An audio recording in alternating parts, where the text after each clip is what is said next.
Yes, so we're actually going to have two sessions in a row now that focus on the writer and the creative process. And the first one is called European Writers Club, New Collaborative Ways of Creating European TV Series. We're going to talk about a case study later, but first I'm going to welcome back to the stage Thomas Gammeltoft, the head of the European Writers Club. Thomas.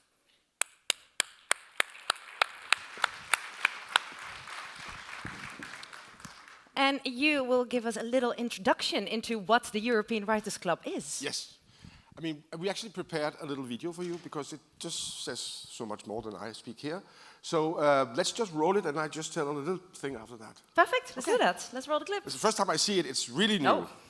I hope you like it. World premiere. 1, 2, 3, 4.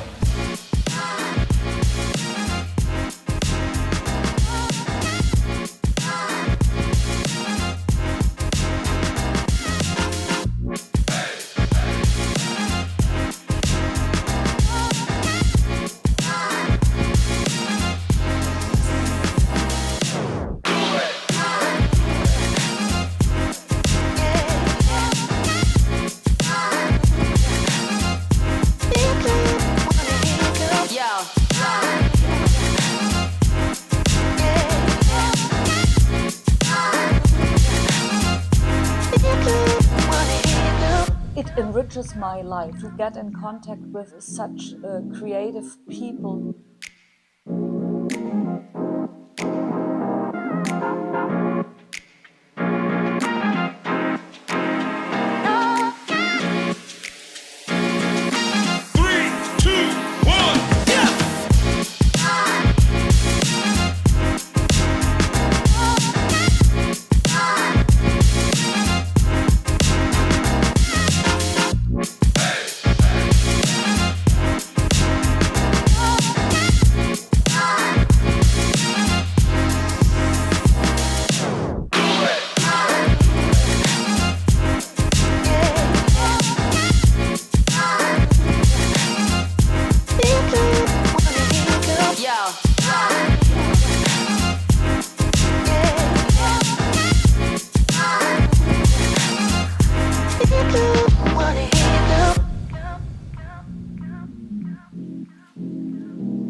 Well, I love that you say wow yourself. So no, it's just because it's, well, it's because we are trying to achieve a lot here. I can see I maybe be exhausted. I'm exhausted when I see it.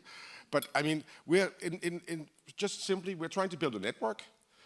We have 3 sessions, boosting ideas, boosting concepts, and boosting broadcasters. We invite and pay for writers to be part of the program so they can apply to become, to come into the boosting sessions we have. And we just finalized the first boosting session, which was boosting ideas. Ideas, yes. Yeah. And we had the pleasure of welcoming 12 writers, experienced writers from all over Europe. And they worked with us for 2 camps, 1-week camps. And what happened is they came in with an idea and they went out with something much more than that. They really worked through. We had the honor of having a Swede with us, who's Mona Masri, and she was now being on stage.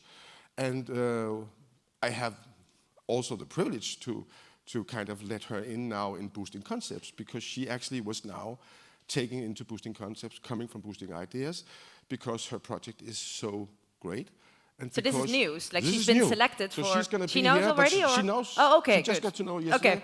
But which is great, because now what's going to happen is we're going to see how far can we take, you know, an idea coming from Boosting Ideas into Boosting Concepts, and actually, hopefully, in the end, with the broadcasters we have around with us, 12 of them or 10 of them, we can maybe make it happen. And how many ideas go from ideas to concepts? Because we are also, we need some flux and some new people coming into the program. Right. So we said 1 to 2 projects or ideas could come from Boosting Ideas into Boosting Concepts if they were chosen. Right. So we have a selection committee, Yeah. quite big one, with Torino Series Lab and all the people we are working with in our advisory board, where we have some broadcasters also attending and writers. And they have all made their voices and their votes. And Mona has actually been now appointed of 6 projects. So should we take her in? Yeah, we should definitely. Yeah. And I mean, feel free to come and ask me about European Writers Club. It's a pilot project made with the support from EU, which means that we have around we have a lot of money, but we also they have a lot of money. We have 1.5 years to make this happen, and which is quite interesting to see. Can you boost something within that period of time? It's a short period of time. Can you boost and boost and boost? Exactly. Yeah. Yeah. Okay. Yeah. Thomas, thank you so much. Yeah. And let's indeed go into the content and the case study. Yeah. And for that, I'm not just welcoming Mona Masri, but also Anna Kroneman is coming back to the stage, head of drama for SVT. Mona, Anna, welcome.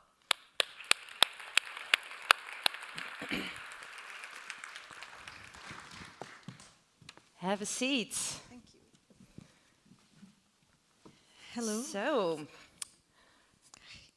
Mona. Yes. Thomas just told us you brought a tiny, tiny glimpse of an idea of a project to this Boosting Ideas session. Tell us about it. What was this idea?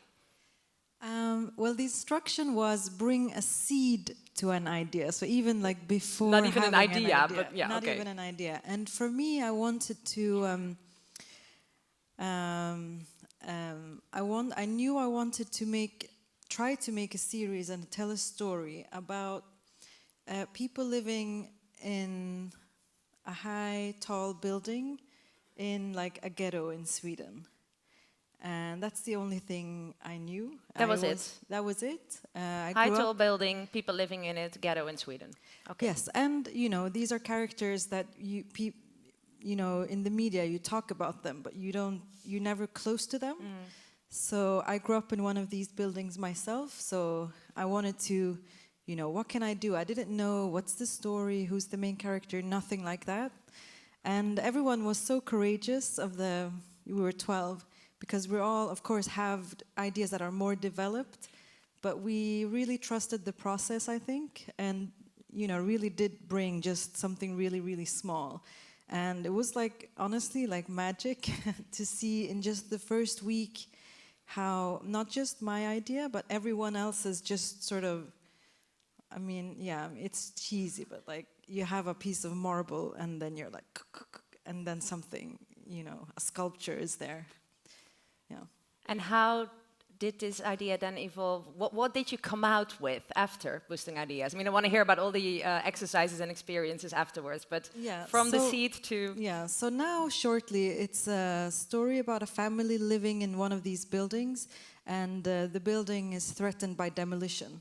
Okay. Because the politicians want to, you know, we have this all over Europe, and there's debate about it in Sweden, and in Denmark they've started to demolish buildings. It's a way of getting rid of the immigrants living there, and then they can rebuild more expensive, you know, apartments and sell to richer people. So, but it's a family drama, and the main character is the mother in the family. It's a mother, father, and a teenage daughter and a younger daughter.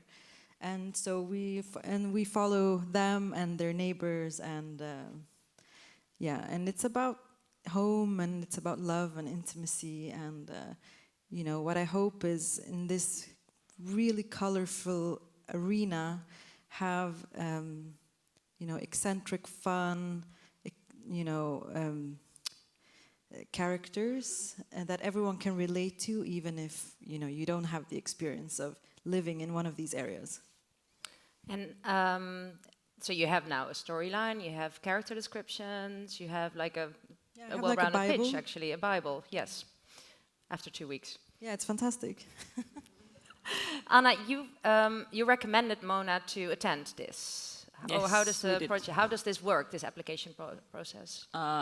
I'm not. I don't have the best memory, so I can't really remember how the process went. But we were nominate. We got to nominate one writer. Right, So okay. we nominated Mona. Okay. And wrote a recommendation letter, and then they have the committee that chooses who gets to come or be part of this. So. Right. So then you get there. As a writer who normally works alone, suddenly you're in this camp with a lot of other writers. What was that like? It was fun. 12 introverted nerds. It was like a sitcom or a horror film. You should do Who's a gonna reality kill show who? about this. Yeah, it's like a Big Brother, artsy Big Brother. But it was fantastic because after it was really intense, long days, like from 9 to 11 at night with dinners and stuff. But it was nice because we understood each other, and after everyone could be like, yeah, I'm gonna do some room service tonight, I need some alone time, and everyone was like, I understand. No, it was fantastic to be a part of. I think Thomas and the selection did a really good job also with selecting the people, not just the idea.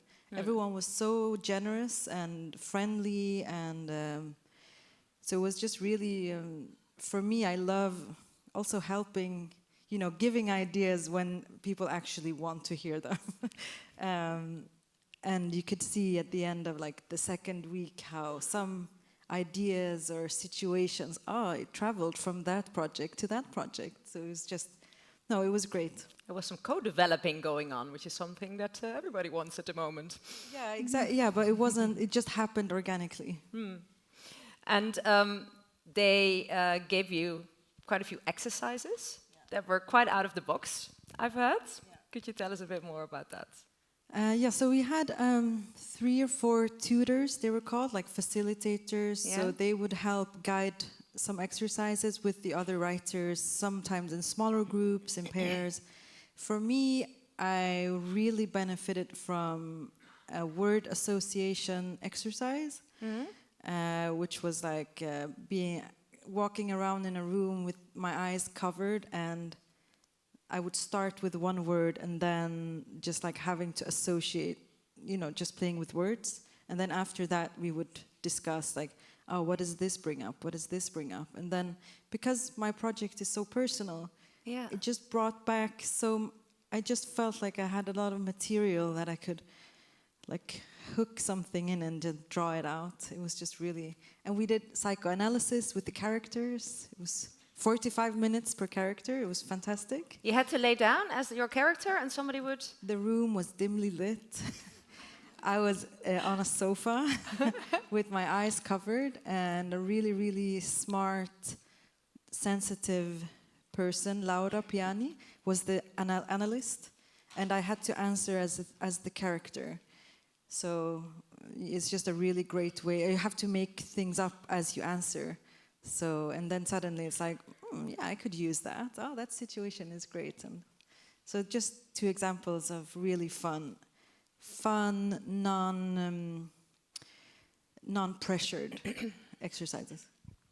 And Anna, they also worked on boosting broadcasters. Were you boosted? Yeah, absolutely. I was kind of reluctant, as I always am. But after just a couple of hours, I was happily throwing myself under the bus. We came into a room with the broadcasters. I had met some of them before, and we had to start drawing each other, pictures of each other, without looking at the paper. What, the other broadcasters? Yeah. Okay. So... okay, this reality show I want to see. This is not the ordinary way of doing, you don't go into a room and start talking about plot points. It's something different. And that was fascinating. It was fun, and it was... I just loved the way to see how it worked, because it was amazing. I mean, the first thing I saw about Mona's project was a drawing of a house, and that was the idea. And I'm like, okay, so what's going to happen? Didn't get. And I was like, I don't know. No, kind of frustrating, but very liberating and lots of fun. But did it also teach you something new about how to approach pitches and? As a broadcaster, as a commissioner, you evaluate things immediately. Like, I'd like that, I don't like that, take that away, do this. No, we couldn't do that. So that we had to sort of go into a room and practice not judging things. And that was really hard. But I think very helpful. And how did this specific broadcaster session, how did that impact the development of the building? I mean, it was like co-creating together, actually, because the broadcasters could say what they felt, not like it's good or bad, but more, I can identify with this character, and Yeah, it weren't helped there us. words that you were not allowed to use or something? Well, just not say, I love that and I don't like that. Don't to say what you like and what you don't like. Ask Yeah, okay. questions, be curious, Yeah. you know. Be curious. That was the most important thing, I think, for everyone. Because when you saw in the end how things evolved, it was like things that went in a direction after 2 weeks that was amazing. And I think most of those ideas wouldn't have sort of gone into any sort of development without this. So that was a good lesson for me. Interesting. I actually was talking to Thomas a lot about this, and he also mentioned something interesting to me. He said, actually, in the European Writers Club, there is the whole local versus international doesn't exist anymore. All the projects seem to be both local and international. I mean, what is your take on this? Is the concept of local versus international outdated?